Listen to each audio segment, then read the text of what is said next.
He has labored, he has suffered to lead his people into the land of freedom. He is the Redeemer and the champion of liberty, of human equality. Let's salute him, fellow Ghanaians, the nation's founder, Sergeant Kwame Nkrumah. May God bless him, Ghana showboy, Africa's great song, Sergeant Dr. Nkrumah.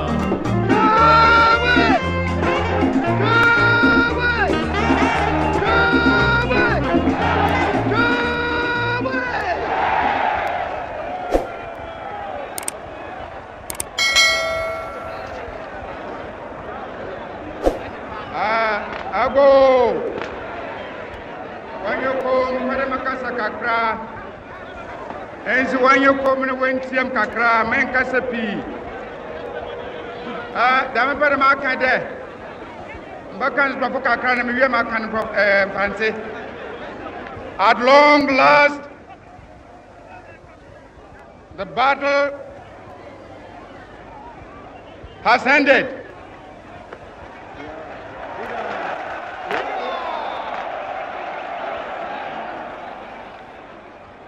And thus, Ghana, your beloved country, is free forever.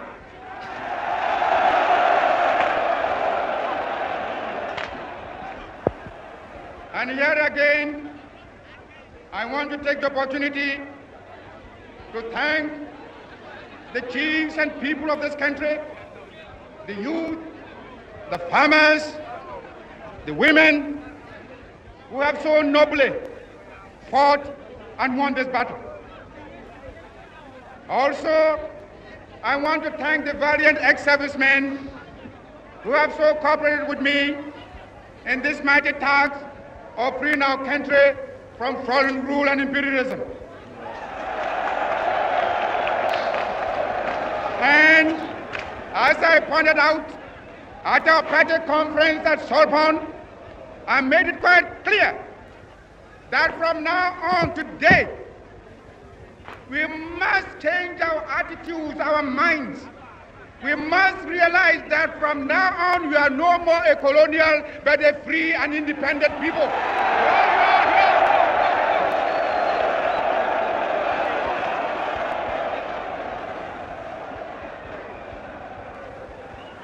But also, as I pointed out, that also entails hard work. I am depending upon the millions of the country, the chiefs and people, to help me to reshape the destiny of this country. We are prepared to build it up and make it a nation that will be respected by every other nation in the world.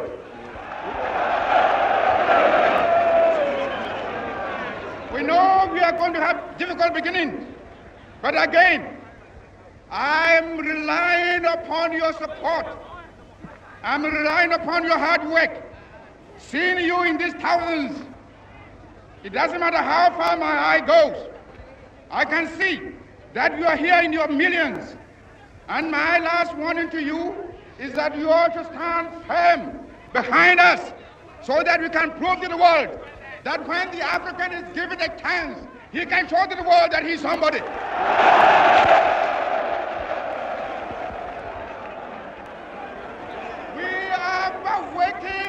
We shall no more go back to sleep anymore. Today, from now on, there is a new African in the world. That new African is ready to fight his own battle and show that, after all, the black man is capable of managing his own affairs. We are going to demonstrate to the world, to the other nations, young as we are, that we are prepared to lay our own foundation. As I said in the assembly just minutes ago, I made it point that we are going to see that we create our own African personality and identity. It's the only way in which we can show the world that we are ready for our own battle. But today, may I call upon you all that at this great day, let us all remember that nothing in the world can be done unless it has the purported support of God. We have done the battle. And we again rededicate ourselves not only in the struggle to emancipate other territories in Africa. Our independence is meaningless unless it is linked up with the total liberation of the African continent.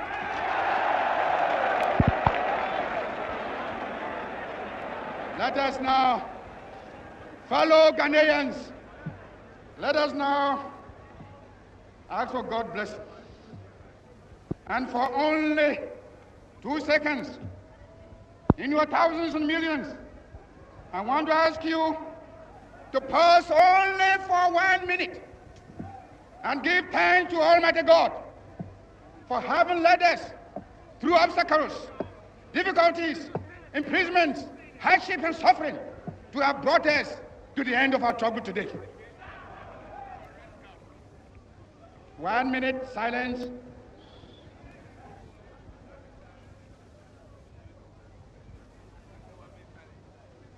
Ghana is free forever. And here, I will ask the band to play the Ghana national anthem.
Freedom!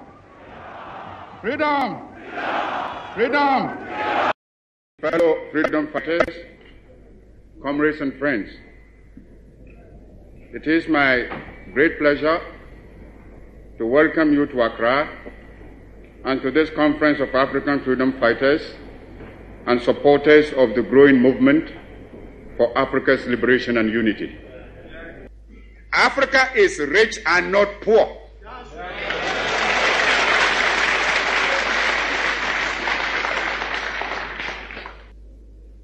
Africa has immense actual and potential wealth: gold, diamond, copper, manganese, bauxite, iron ore, uranium, asbestos, chrome, cobalt, a host of other minerals.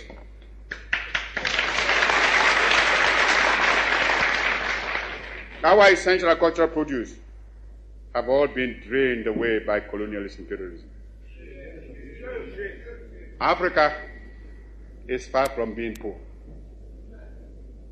It is Africans who are poor, not Africa.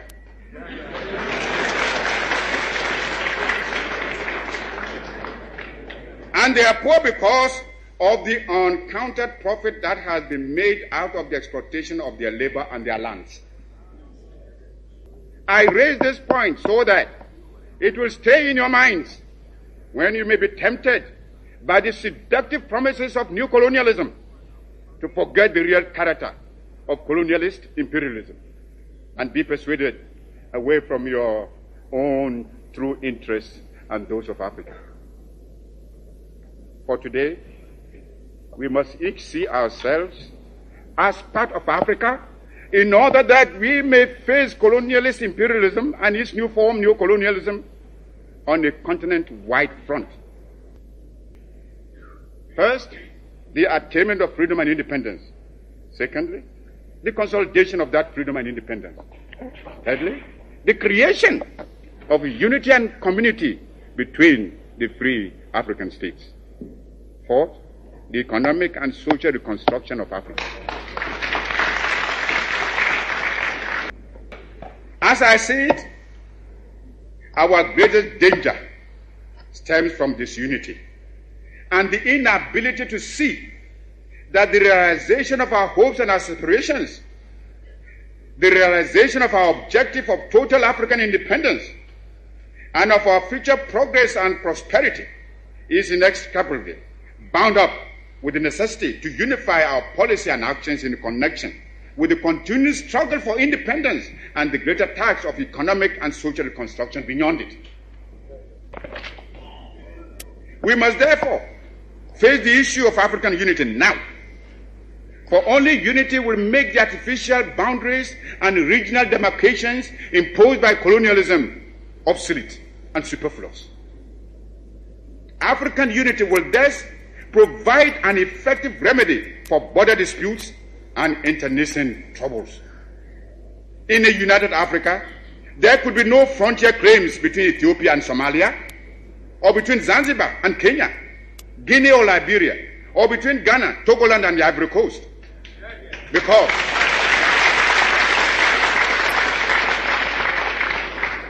Because we would regard ourselves as one great continental family of nations. Some of the leaders, it must be confessed, do not see the struggle of their brother Africans as part of their own struggle. Even if they did, they would not be free to express their solidarity. These rifts are consciously created by the imperialists between Africans, where they can sit back and watch with sly satisfaction, as well as contempt for those who fail to see how they are being used against Africa's best interests. Regrettably, those states include some who were among the freedom fighters of yesterday and who haven't won their independence, are willing to drop it for some token aid, and thereby deny to those still struggling for freedom even their moral support. Here is a phenomenon against which all African freedom fighters must be on their guard and resist to the utmost.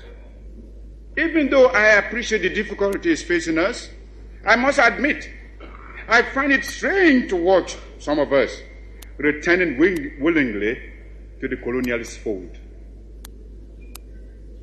This time, they don't even have the excuse of being forced to subject themselves to foreign domination.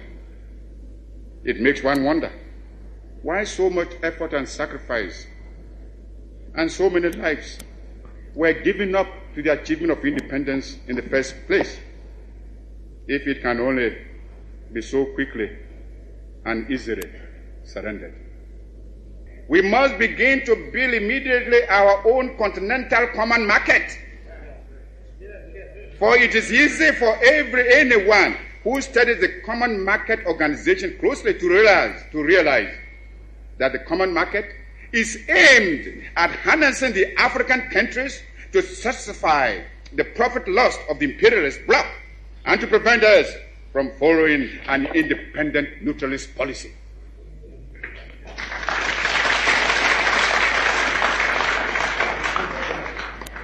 It is easy to see that the imperialists and the colonialists are determined to retain the African countries in the position of suppliers of cheap raw materials.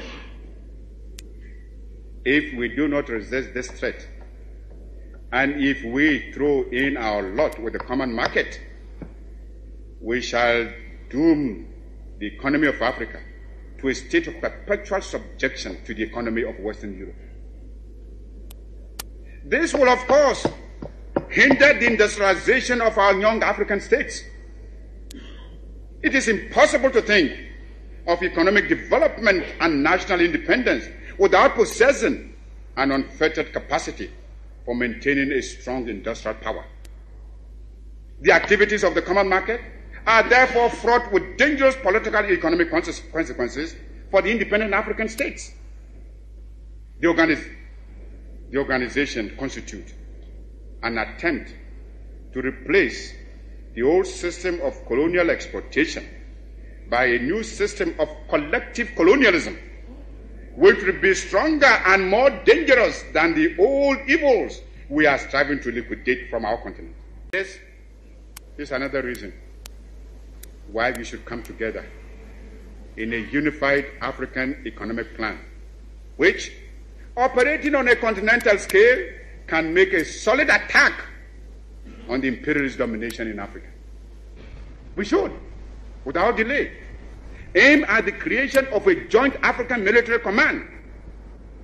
There is little wisdom in our present separate effort to build up and maintain defense forces, which, in any case, would be ineffective in a major world conflict.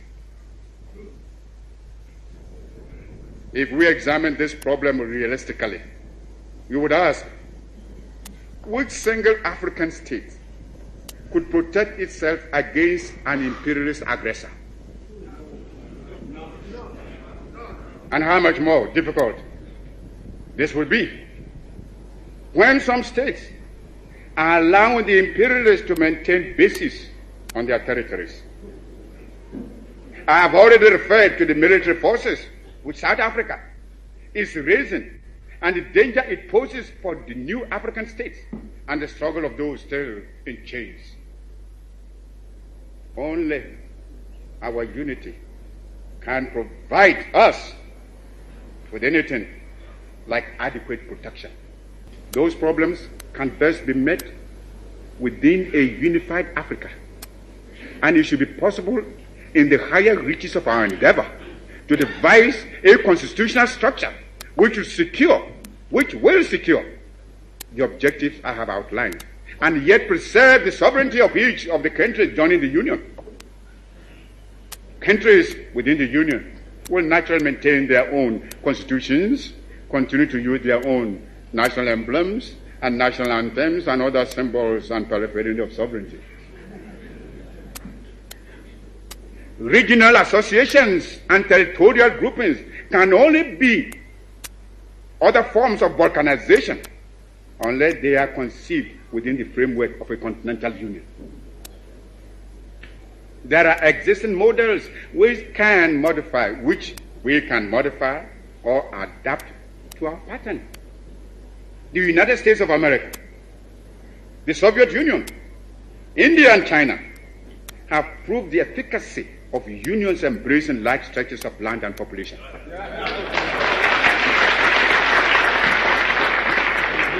Long live African freedom fighters.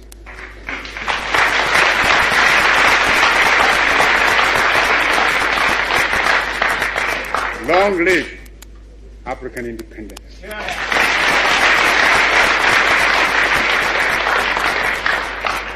Long live your struggle. And long live African unity.